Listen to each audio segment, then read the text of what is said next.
Financial advisors know the business owner segment is one of the most valuable client groups in our industry. They're also the most underserved. Most business owners have never had a true valuation. They don't understand their company's goal value, and they aren't getting advice that aligns with their business or personal financial plan. Today, we're going to break down how advisors can win, retain, and serve business owners by delivering the client conversations that business owners actually value. You're listening to the Resilient Advisor podcast. This episode of the Resilient Advisor is brought to you by the Titleist Advisor Network, where independent financial advisors become resilient, high-growth business owners. Since 2003, we've been private equity-free, helping advisors build real equity in their firms. Learn more at jointitleist.com.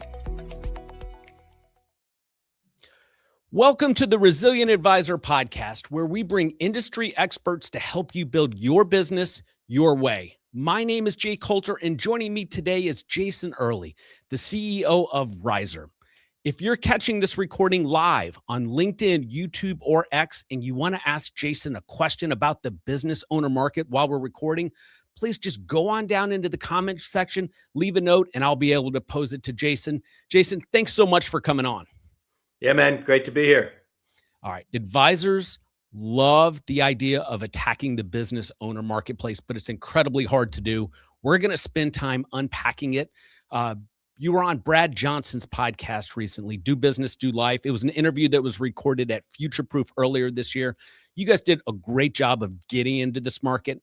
I encourage advisors to go listen to that show as well. I'm going to try to not be very duplicative with that because Jason did a really good job unpacking it. So let's start with questions that I get from advisors when we're working with them. So business owners aren't necessarily a niche because they're everywhere. That's something I heard you mention to Brad. What do advisors miss when they think about the size of the opportunity when attacking business owners? Yeah, it's such a great question. I think, and we are guilty of this ourselves for sure. I mean, a lot of, people in and around the financial services ecosystem tend to throw out these huge numbers that talk about size of markets. And it can kind of, go right over the head of the advisors they're trying to communicate to. But so, if I'm doing that, I would say something like the effect of $14 trillion of business value is going to transition over the next 5 or 10 years. But the reality is, I think when you just walk up and down Main Street in your own town, in your own city, in your own state, you get a real good feel for what powers the economy, and it's business owners, right? It's privately held companies. It's not the Mag 7. It's not, right? So it's the private companies that fuel our towns, that fuel our cities, that ultimately fuel the country.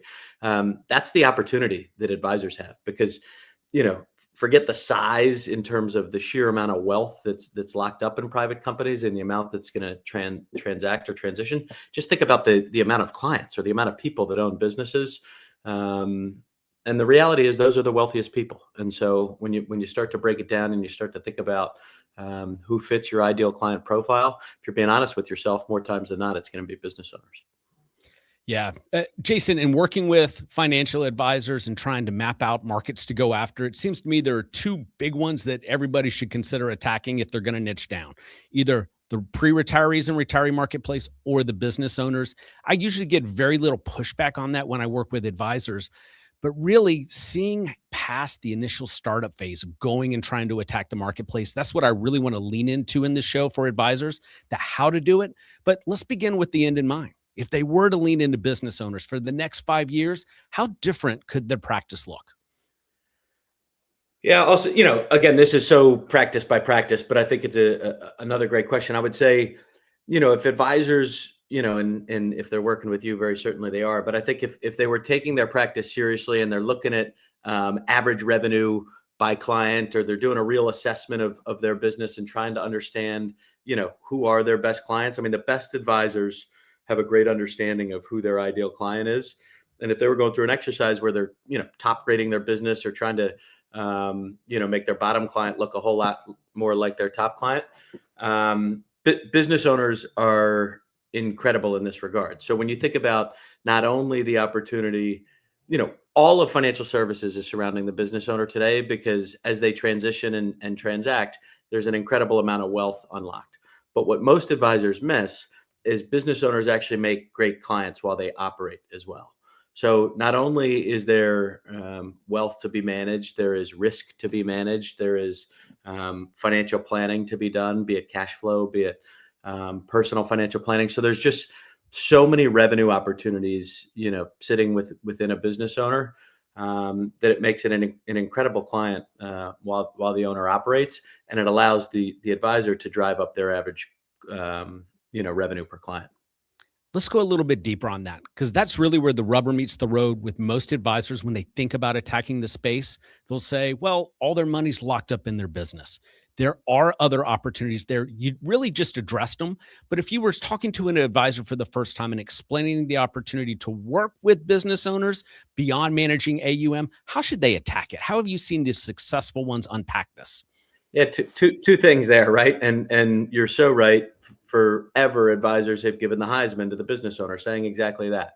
And that's true until it's not, meaning as they transition and transact and all of that wealth is unlocked, every wealth manager on the planet wants to be there to manage those assets. But what everyone's realizing is I better be there now providing advice. So that's number one. And number two, it's true on a percentage basis, meaning if I, own a manufacturing business and the business is worth 50 million bucks and my overall net worth is 55 million bucks, that saying is certainly true. Most of my wealth is tied up in the business. But I still have 5 million bucks outside of the business. And so what I'm trying to communicate here is that, like, I think it's 60 some odd percent of millionaires own businesses, and roughly 90% of those worth $30 million and up are business owners. And so the sheer amount of, wealth locked in the business is high, but there's a lot of wealth outside of the business as well. And so, that being said, that wasn't exactly your question. Your question was, how would you make them a great client while they operate as well? And I think there's no shortage of opportunity here. So certainly when you look at the landscape of who owns businesses and the demographics, the age, most business owners are baby boomers. Most, even the ones that not, say that they plan to exit their business in the next 5 to 10 years. And so there's just a tremendous amount of planning to be done leading up to that mass transition of these businesses, making it just an incredible opportunity for advisors surrounding that space. So most business owners are baby boomers. I mean, intuitively, that makes a lot of sense, but that has to create just a massive opportunity here. How are you finding the financial advisors that choose to niche down into this space and are aggressively marketing? How are they going after that boomer marketplace? I think that the best advisors, right? It's all about marketing and communication. You said it. So it's not, hey, I'm Jay Coulter, I'm an advisor and I work with business owners. It's, hey, I'm Jay Coulter and I work with auto dealers in the tri-state area that are transitioning in the next 5 years, right? They are dialed in on their messaging. And this is where I get it. Like, when we push back on business owners aren't niche, it's mostly because we believe that serving a niche inside of the segment makes a lot of sense, right? So the more dialed in you are on who is your ideal client profile, the more you will attract, right? And that can be counterintuitive because most people want to stay broad and say, well, I don't want to carve out any parts of the market, and they're missing the boat. So it's the ones that get really dialed in on a specific niche inside of a segment are those that we see that have the most success. And so it's the advisors that are aggressively marketing, and they're inserting themselves into that ecosystem. So if I am Jay Coulter and I serve auto dealers in the tri-state area, what am I doing? Well, I'm getting involved in their association. I'm going to their meetings. I'm working with the CPAs and the attorneys that are in and around this ecosystem. And so I start to become known as the advisor that works with auto dealers in the tri-state area. And then I get to really understand their businesses. So all businesses are not the same. Certainly, all industries are not the same. And so the deeper the understanding for their business and the pains that they feel, the better an advisor I am. And so we think that going really deep in a particular niche makes an awful lot of sense. Yeah, a ridiculous amount of sense. You could start podcasts that are directed directly to that market and advertising in their industry journals. just like you're taught to attack any niche. I don't know why I've never put two and two together. Why wouldn't you niche down inside of the small business owner marketplace? You've mentioned auto dealers, I think was the example you just gave. What are some of the other successful niches you've seen advisors go after inside of the small business community?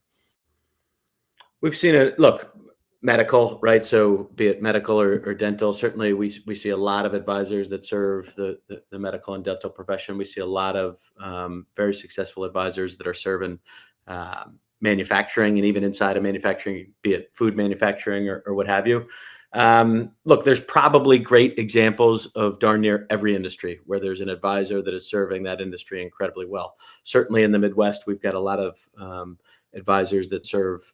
This goes back to the conversation with Brad, but serves farms, right? And so that's a little bit, dependent on where you are in the country and who you are as an advisor.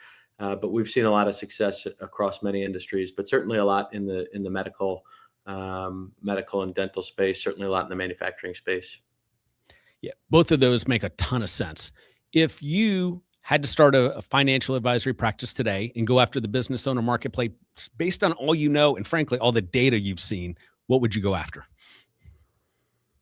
What a great question. I'm not sure. So I don't have a super thoughtful answer. I'll go off the cuff here. I haven't thought about this. We have seen a lot of data. I think that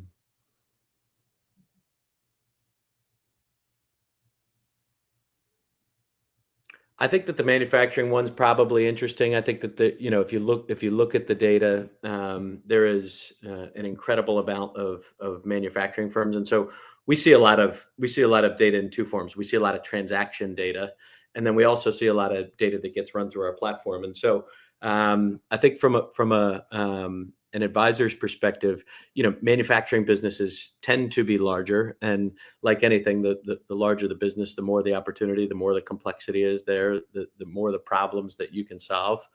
And so I think manufacturing businesses in general offer a lot of opportunities for advisors to help, and they tend to be larger. So I think it just if you're looking to drive the average revenue per client, that's probably a pretty good place to start. So manufacturing, niche down, and then really make sure you go to after the baby boomers in that segment. That sounds like a pretty good place to start. It's a great place to start. Man. Now we'll talk about how you can help advisors identify these opportunities. But before we get there, let's talk about actually starting the engagement with them. So you start prospecting the manufacturing marketplace, you get a meeting, you get that first 60-minute meeting with the business owner. What should that meeting look like? What should they focus on? Because it can't be the same as meeting with the pre-retiree. Yeah, we spend a lot of time talking about this. I think, look, the best advisors ask the best questions. And so we're in the software business. We are not in the financial advice business.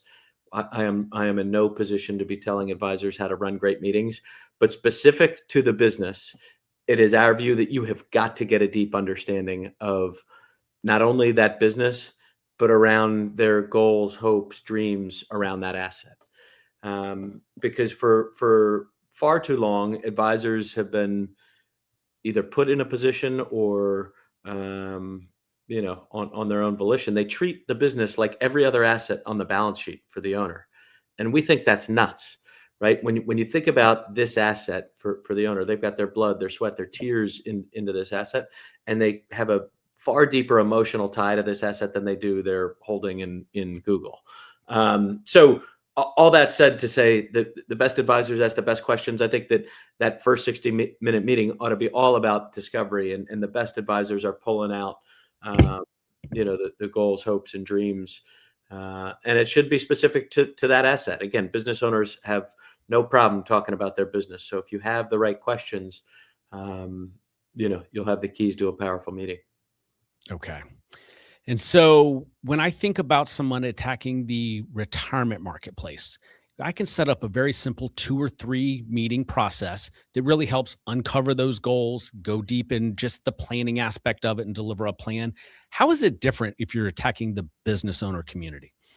I don't think it's all that different. I think that what's important is having a deep understanding. To your point on the pre-retirees, like that, you've got to understand certainly you've got to understand their current financial position. You got to understand where they want to go. And then you got to understand, how you're going to help them get there. I think that as it relates to business owners, it's not all that different. You just have to better understand that asset, right? My point earlier that advisors tend to treat the business like every other asset on their balance sheet. That looks something like this. Okay, Jay, you and I are sitting down and you own a manufacturing business like we've been talking about. And the old way might sound something like this.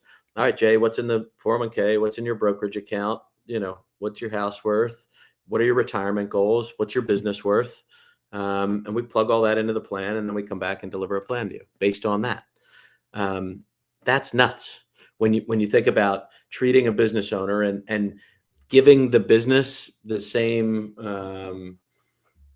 level of attention as every other asset on their balance sheet. So it doesn't have to look all that different, but you've got to better understand that asset. So certainly you've got to understand it from a financial perspective.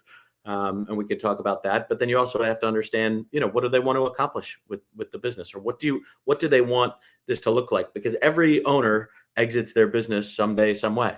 And so do you want to sell to private equity and get the headlines that everyone's after? Do you want to transition it to the next generation? Do you want to transition it to employees?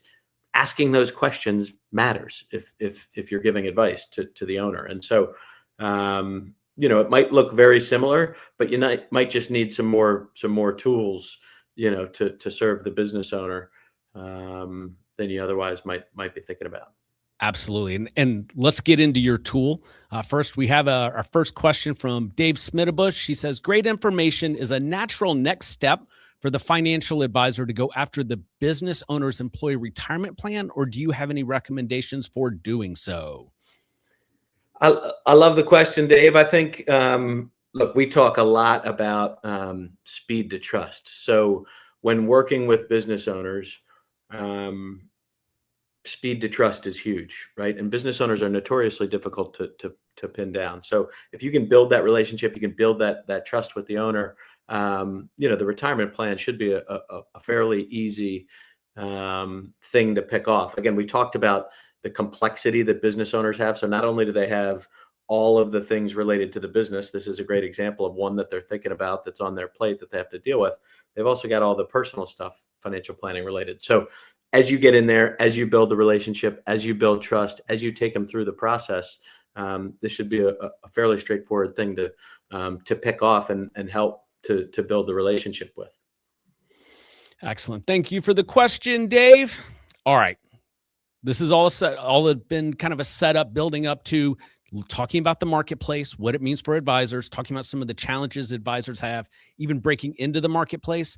But you have a great tool at RISR to help advisors have a deeper conversation. Let's walk through the value proposition of RISR in depth and how advisors could use it. And I want to give you a blank slate for this, Jason. How do advisors use RISR to help attack the business owner market?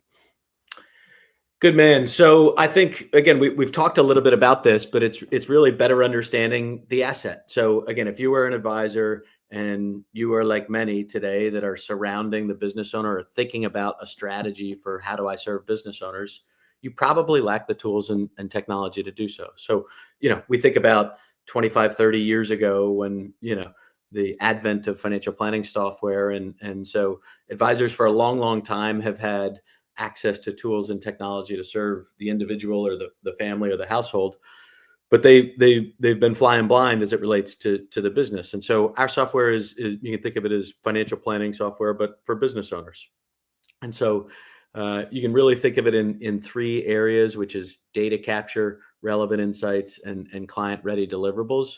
And so from a data capture perspective, business owners have data that's messy and it's all over the place. It's disparate. It's disorganized. And so one of the worst parts of the job for the advisor is gathering and analyzing data. And so we've made that super simple and streamlined and frictionless. And so whether it's a deep hook into QuickBooks, whether it's uploading tax returns into our AI tax doc reader, we're pulling all of that financial data in super seamlessly and frictionlessly. And then, relevant insights. So we're going to be, serving up insights in key areas: business valuation, wealth, risk, and succession and exit planning. all things that advisors want to be talking about with business owners. So they're confident and competent in talking about these things, and the software leads you down the path of having those conversations. And then ultimately the client ready deliverables. So you're able to deliver, be it one page reports or a total report across all those areas to help the business owner understand the value of their business, help them understand the goal value of the business, help them understand both the operational risks and the equity risk in their business, and then help them define and have a clear path to exit. We're the first kind of platform that allows advisors to deliver these succession and exit plans at a time that's really crucial for owners that are thinking about that. So that's the soapbox rant, and I'll be quiet. Well, it's definitely not a rant. That was very helpful. And I want to go deeper because any advisor that has stuck with us through this interview this far is interested in working with business owners. And this tool is an incredible resource for advisors. And I just want to make sure we go through a couple of what I see from the outside. I have not signed up yet. It's a couple of the resources that they'll have when working with advisors. So we have a business valuation, like I have up on the screen here. And then there's a goal component in here. Is that because of the way you teach advisors to help them map out what they want their valuation goal to be versus where they are today? Yeah, and look, we think of it's a lot less like pull a number out of the air and what do you want it to be, because we all want it to be more, or we all want it to be gigantic. We think that valuation is super critical, right? So you've got to understand the value of the business today, but we think that goal valuation is far more important, which is to say, great, Jay, your business is worth $10 million, but based on everything you told me, your advisor, your retirement income goals, your legacy goals, your education goal, all these other goals that you have, the business actually needs to be worth, 15 or 20 or 25 million. And so having an understanding of current value versus what the value needs to be is a critical planning step that's often overlooked. I mean, most people think about what's the value today, and if you sold the business, here's what you could accomplish, versus here's what you want to accomplish, and here's how this asset is going to support that. And so we think that the play between the current value and the goal value, which we call wealth, is critically important. And quite frankly, the next question that people often ask is like, man, I bet you see a pretty big gap all the time. And the reality is, some of the favorite businesses that we see that come through, and this happens far more than you'd think, is when the current value is higher than the goal value, meaning they don't need this asset to fund all of their outside goals, hopes, and dreams. And that happens an awful lot. And that gives the owner who's thinking about transitioning the business a tremendous amount of flexibility, right? Because if you don't have to optimize for top dollar, you can optimize for things like legacy or, control or community and all these other things, right? Employees that have built the business along with you, right? So there's all sorts of benefits that come with that. And, but we think that's the most important thing our platform does, is uncover those two numbers. Yeah. And Jason, those are the real conversations, the conversations that people really need to be paying advisors for. Also, I got to tell you, when I was prepping for this interview, I thought of a couple of teams that I've worked with over the years that are incredibly successful. Two of them, they are very good at building relationships with small to medium-sized business owners, cultivating it over a long period of time, and then being there for the exit. And then two other advisors, they're in wirehouses. They wait for the deal to happen. And they see the deal hit the wires, and they're sending out the FedEx package and competing with Goldman and all the other teams. This seems to really help the advisor that wants to be in that first group, that wants to build that relationship early and not at some vanity level of just doing the risk management and trying to grab the 401k plan and wait. Is that a fair statement? And do you have any success stories for us? Yeah, 100%. I'll start with the former, and I would say you're exactly right, and that is how it has looked for a long, long time. Meaning, there's been a lot of advisors that have surrounded the business owner and have made this a core demographic or target of theirs, and then others have done the wirehouse play where they wait for the exit and then they call. I'll say this. I've operated in the space for a fairly long time. We'll take the wires as an example. Just a couple of years ago, there was maybe one of them that had a business owner, a strategic business owner group in their home office. Today, they all do. And so do the insurance companies, so do the banks, so do the independent broker dealers. So everybody is forming their strategy in and around this client segment. and thinking about ways to educate their advisors, to arm them with tools and technology, because they're realizing that if they wait for the deal to hit the wires, you're definitely too late today. If it wasn't the case before, it very certainly is today. So it's getting more competitive, right? The later it goes, and there's great data available to people, signaling towards these things. So the demographics, not the least of which. So I say all that to say, we're seeing less of that today. Success stories are, like, look, we've got an entire team of people that wake up every day excited about creating better outcomes for advisors who serve business owners and ultimately their business owner clients. And so the success stories are part of what drives us, and we have no shortage of them. I think that, one that comes to mind is, we had a client, and they were working with a founder of a professional services firm, and that professional services firm was selling to a private equity firm. So the private equity firm had approached them. They were going to be an add-on to a platform deal that they were doing. The founder or the owner of this firm was tremendously excited about the offer, and so they brought it. She brought it to their advisor and said, "Hey, look, here's what I'm doing with the business, and here's how it's going to impact my plan, and blah blah blah." And they said, "Awesome. This is kind of how you were thinking about it, and that's all good. Let's run the business through RISR just to get a gut check on, the offer they've made." And so, the offer they made, was called $3 million. I think the RISR valuation had it about 3.8. And ultimately the owner brought the report to the private equity firm and said, "Hey, look, we had this valuation done, and we think we think it ought to be a little bit higher." And ultimately they transacted at $3.5 million. And so just by leveraging the report, this owner was able to drive another $500,000 in the sale of her business. And the advisor looked like a hero, right? Because they drove the extra $500,000. And it was a great outcome for all. Perhaps not, the acquisition price of the private equity firm, but I suspect they'll survive. So again, just a great example of leveraging the technology to create better outcomes, and that drives us every day. It's awesome. So Jason, I noticed something else on the tool that I wanted to unpack with you, and that's around risk management. Tell me, what is the function in the tool for this? Couple things here. The biggest is the equity risk. What the heck does that mean? Well, every owner, like we've talked about for a lot of this show, a lot of their net worth is tied up in the business. So do they have a buy-sell agreement? Is that buy-sell agreement funded? Most have a buy-sell agreement. Most are not funded. And so if, God forbid, something happens to them, the equity value in that business, poof, it's gone more times than not. And so if you don't have that protected, you've got tremendous equity risk in your business.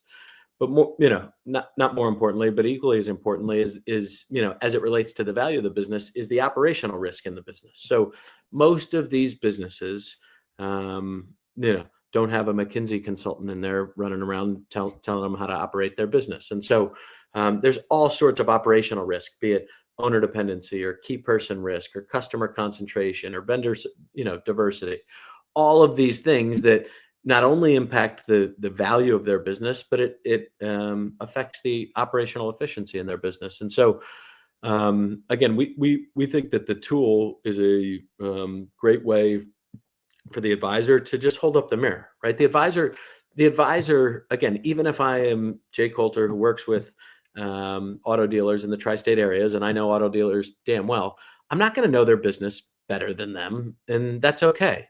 But ultimately, I can be here to hold up the mirror and say, have you thought about these things? Have you thought about how it's impacting, the health of your business? Have you thought about how it's impacting the value of your business? Because again, most of these businesses, right, the larger they get, the more sophisticated they get. But if you're in the sub $50 million range, most of these businesses are far too dependent on the owner. And owners like that for until they don't, meaning, it's almost a badge of honor. Business doesn't run without me. I've got all the relationships. I'm the guy. But then when someone's holding up the mirror saying that's not great for the transferable value of your business, they start to think about it a little differently. So there's all sorts of risks that you can expose and think about and help an owner to mitigate leveraging the tool. Sean, you just described 98% of financial advisors. I want to dig into that, but first we have a question from Sean DeFry.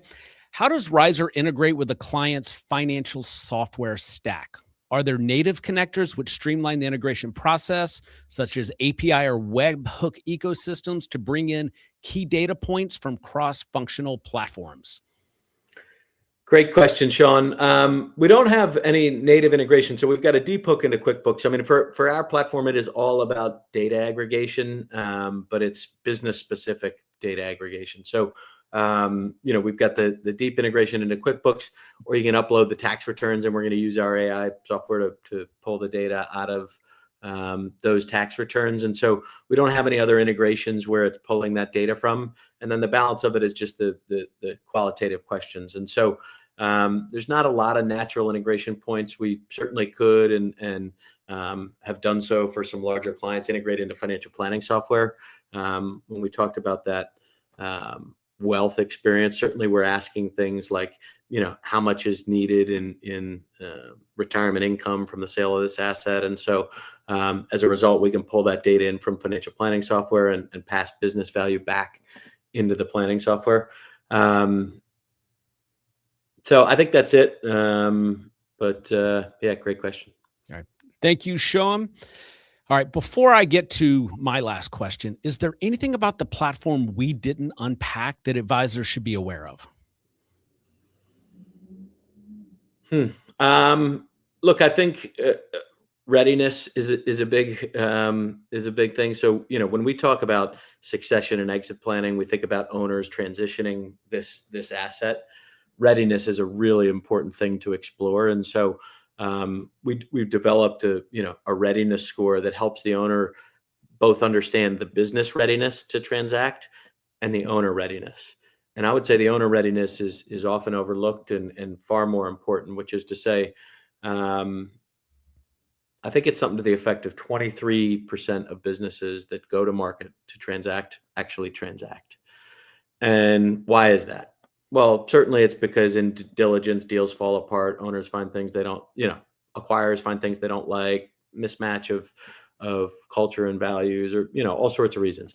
But a big reason is owner readiness, meaning as they get further down the deal process and as they get into it, they start to think, who am I without this business? What am I going to do when I wake up tomorrow? And they realized that the owner wasn't ready to exit. And so I say all that to say, exit readiness is a critical thing. And so we score that based on both the business and the owner's readiness.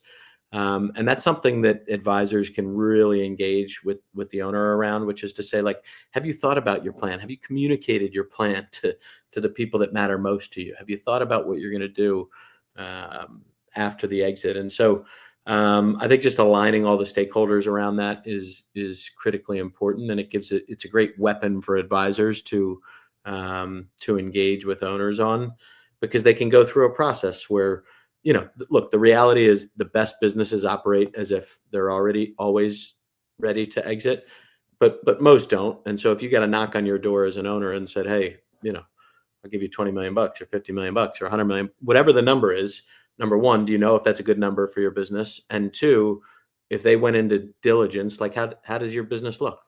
So again, the best owners operate as if they're already always willing and ready to go, but it's the owner readiness that's a critical step there. So we think a lot about readiness, and that gets a score on our platform, and you can improve that over time by checking things off. Jason, that's a great dovetail into my last question. Now, Brad Johnson had asked you the same question. It goes without saying, a financial advisor signs up for this tool, they're going to we're going to put their own business through these, through the system. I would think that most of them aren't ready, because I've learned from my consulting business over the past 10 years that most advisors aren't even close to ready to sell their business. What have advisors found when they put their own practice through your system? Yeah, look, for the advisors listening, you're in a great business, right? So you have great businesses. I think that what they'll often find, is that what really hurts the transferable value of an advisor's practice, so if you have scaled and you have, if you have multiple advisors and a large team and you've got operations and the business doesn't depend on you, you're going to have other issues that we can talk about. But if we're still talking about it kind of the practice level and your business depends on you as the advisor, um, you know, that can be a challenge, not one that's um, too detrimental, right? Because it's still a super valuable business. But there's another thing that you have to critically understand, which is who are the makeup of your clients, right? So whether it's customer concentration or are your customers growing, right? Are they in the accumulation phase or the decumulation phase, right? Because if you strip away market growth of your practice, in this space specifically, um, you know, the increased multiples that people are willing to pay for growers versus non-growers is astounding. And so if your practice is growing, hats off to you. Most aren't, believe it or not, sans market growth. And so I think kind of a combination of those couple things, right? How dependent is it on you as the owner? What's your client mix and client makeup look like? And are you growing or are you not growing? And I think that most would, if I had a room full of 100 advisors, Jay, and I said, who's growing their practice, all 100 would raise their hand. But we know that that's not the case. And so, I think taking a deep, honest look at your growth is an important exercise. Yeah. I mean, Jason, the industry data is clear. I mean, the things that are going to drive valuations for a financial advisor are organic growth, number one. Number two, do you have tax planning services? And then number three, have you accounted for the Gen 2 advisor? So for advisors out there that are looking to increase their valuations, I'd pay attention to those, the data, and that's really, really clear. Jason, this is a really cool tool. Where can advisors go and learn more about the platform? God bless you. You had it up on during the call. Just our website's a great place to go. So RISR.com, RISR.com. And we'd love a chance to hear from you and work with you. Excellent. Jason, thank you so much for coming on. Really enjoyed it, Jay. Thanks for having me. The listener of this content should not assume that any information presented or made available on or through this media channel is receipt of or substitute for personalized investment advice. Titleist Asset Management, LLC, or TAM, is an SEC-registered investment advisor. Registration with the SEC does not imply a certain level of skill or expertise. TAM provides its services to individuals, high net worth investors, including trusts and other legal entities, and provides access to model portfolio strategies offered through its affiliate, Shorebird Capital LP. For a copy of TAM's disclosure documents, please visit www.advisorinfo.sec.gov and follow the search instructions.